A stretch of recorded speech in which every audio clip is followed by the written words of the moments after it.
दुनिया में तीन प्रकार के देश होते हैं। एक होता है बैकवर्ड कंट्री, जिसे कहा जाता है पिछड़ा हुआ देश। दूसरा होता है डेवलपिंग कंट्रीज, मतलब विकासशील देश। और तीसरा होता है डेवलप्ड कंट्री, जिसको बोलते हैं विकसित देश। माय डियर फ्रेंड, पाश्चात्य देश जितने भी है, जिसे हम वेस्टर्न कंट्रीज कहते हैं, यूरोपियन कंट्रीज कहते हैं, ये सारे के सारे दुनिया के विकसित देशों में है। वहां पर सोशल सिक्योरिटी के नाम पे गवर्नमेंट जो व्यवस्थाएं देती है इंसान के जीवन की तीन महत्वपूर्ण चीज, एक बच्चों की शिक्षा, लोगों का स्वास्थ्य और बुजुर्गों का बुढ़ापा, मतलब रिटायरमेंट पेंशन। इन तीनों चीजों के बारे में सोशल सिक्योरिटी वहां पर बहुत ज्यादा स्ट्रांग है। मैं ये नहीं कह रहा हूं कि हमारे देश में नहीं है, लेकिन आर्थिक रूप से कमजोर होने की वजह से हमारे देश में बच्चों की शिक्षा, हमारा स्वास्थ्य और हमारा पेंशन, ये तीन चीजें सरकार देती तो है, लेकिन ऐसा नहीं देती है कि जो सफिशिएंट हो कि जिससे हमारा काम चल पाए। हमारे देश में भी सरकार प्राइमरी एजुकेशन फ्री में देती है, लेकिन इसके बावजूद भी वहां की क्वालिटी को ध्यान में रखते हुए हम अपने बच्चों को प्राइवेट स्कूलों में पढ़ाते हैं। आज की डेट में हम लोग देखेंगे तो ज्यादातर हमारी इनकम जो रहती है, उस इनकम का 15 to 20% पैसा जो है वो हमारे बच्चों के एजुकेशन के पीछे खर्च कर रहे हैं, क्योंकि हर आदमी ये चाहता है कि भी हमारे बच्चे डॉक्टर, इंजीनियर, चार्टर्ड अकाउंटेंट या तो साइंटिस्ट बने या तो आईएएस अफसर बने। तो एजुकेशन के मामले में वहां जो इंफ्रास्ट्रक्चर है, वहां की जो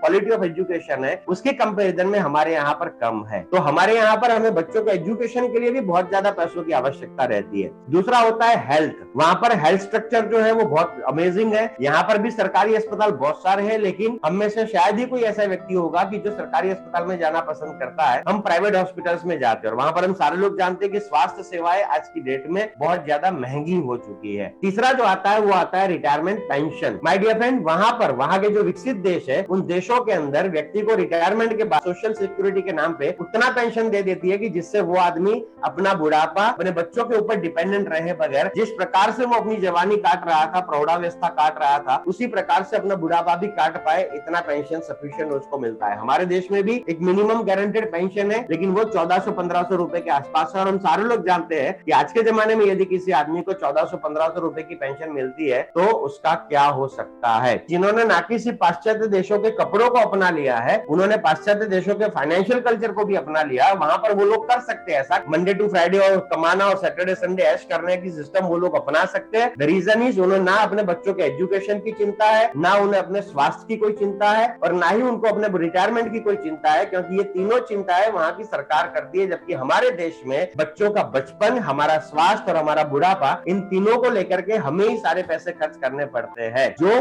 प्लानिंग नहीं करते, जो फाइनेंशियल प्लानिंग नहीं करते, जिन्हें सेविंग और इन्वेस्टिंग की हैबिट नहीं है, वो हमेशा भविष्य में दिक्कत में आते ही आते हैं। आपने कोरोना के दौरान कई सारे ऐसे लोगों को देखा होगा कि जिनकी नौकरी यदि चली गई, जिनकी तनख्वाह यदि आधी हो गई, तो उनको बहुत ज्यादा दिक्कतों का सामना करना पड़ा। किस्तों पे जो घर लिया था वो बेचना पड़ा, किस्तों पे जो गाड़ी खरीदी थी वो बेचनी पड़ी। इन सारी दिक्कतों की सबसे बड़ी वजह जो थी वो था उनका एक गलत फाइनेंशियल प्लानिंग का फॉर्मूला। हमें हालांकि सही फॉर्मूला जानने चाहिए, लेकिन मैं आप लोगों को गलत फॉर्मूला के बारे में भी बताना चाहता हूं, ताकि ना कि हम सिर्फ इन गलतियों से बचे, हम हमारी आने वाली जनरेशन को भी इस गलती से बचा पाए। गलत फॉर्मूला है फाइनेंशियल प्लानिंग का, वो फॉर्मूला है income minus expenses is equal to savings. ये कमाने के बाद में सबसे पहले खर्चा कर डालते हैं, अपने जीवन स्तर को बढ़ाते रहते हैं, बिन जरूरी चीजों में पैसे घुसेड़ते रहते हैं, और यदि खर्च करने के बाद में कुछ बचा तो वो बचाते हैं, बाकी भारत माता की जय, वो कुछ भी बचा नहीं पाते। और इसी वजह से ये सिर्फ बातें करते रहते हैं कि मैं ये करना चाहता हूँ, मैं वो करना चाहता हूँ, मेरा भी एक प्रॉपर्टी होना चाहिए, मेरे को भी गोल्ड लेना है, मेरे को भी वेल्थ क्रिएशन करना है, मेरे को भी एसेट क्रिएशन करना है, लेकिन वो लोग ऐसा नहीं कर पाते। द ओनली रीजन इज कि इनको आदत क्या है, इनकम में से पहले खर्च करने की, और खर्च करने के बाद में कुछ बचता है तो बचाने की। इस गलत फॉर्मूला की वजह से ये जिंदगी में कभी वेल्थ क्रिएशन नहीं कर पाते।